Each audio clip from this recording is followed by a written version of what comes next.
And welcome back to Word of Mouth Show, where we have the review for Interstellar.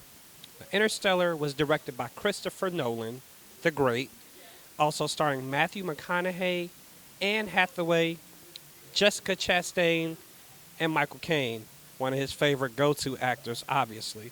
Now, in the film, we're somewhere in the future. We aren't sure how far into the future, but it's still basically modern technology.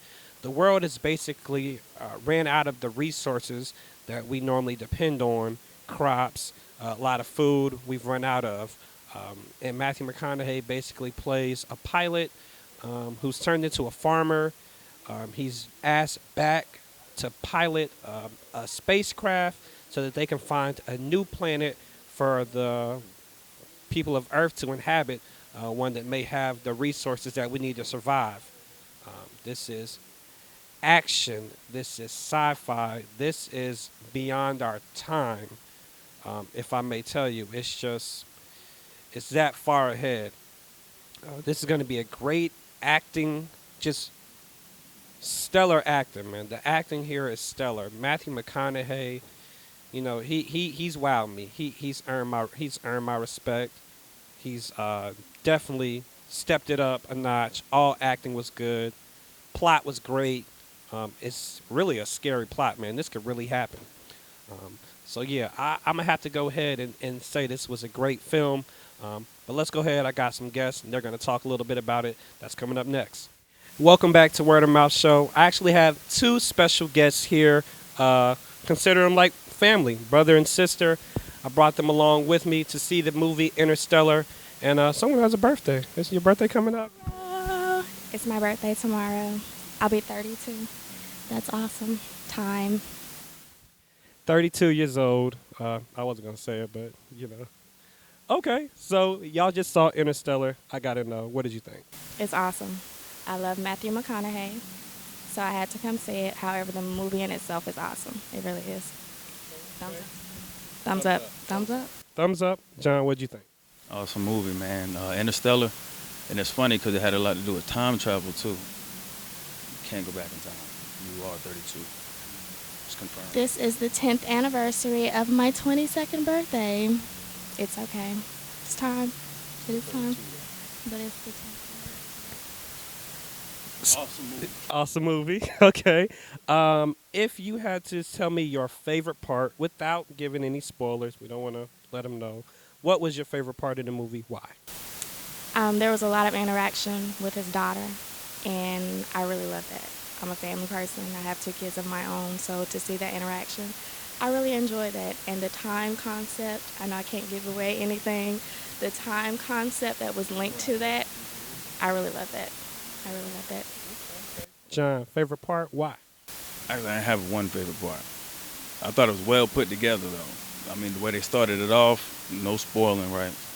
The way they started it off and incorporated kind of a little bit of the past, I'm going to say.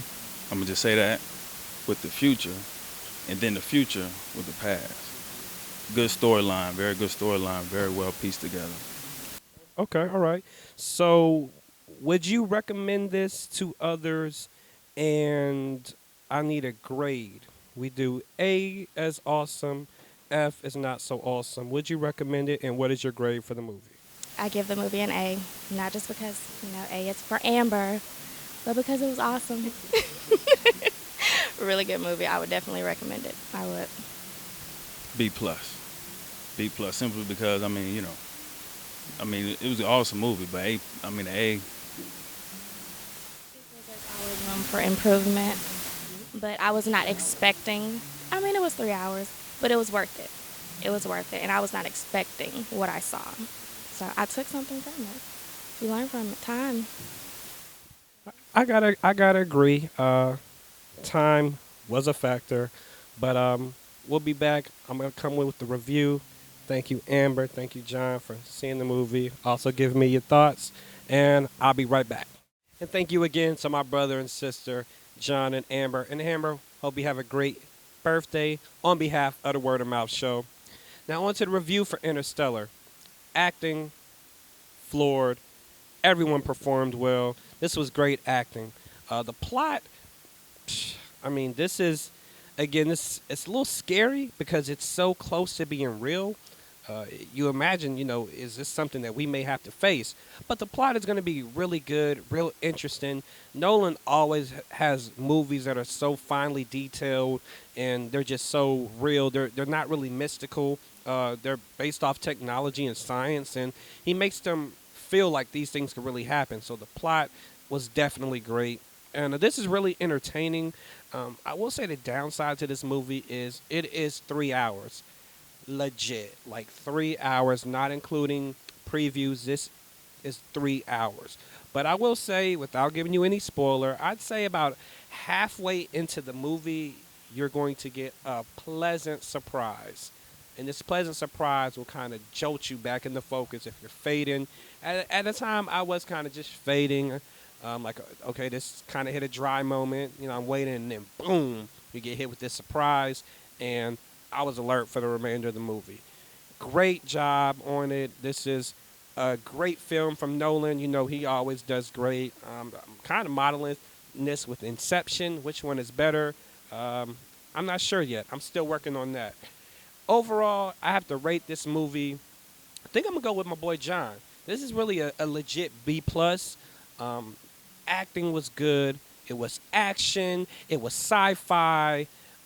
It was a little bit of a thrill ride, but it was long. There were times when it might have gotten a little rough, a little sketchy, a little dry.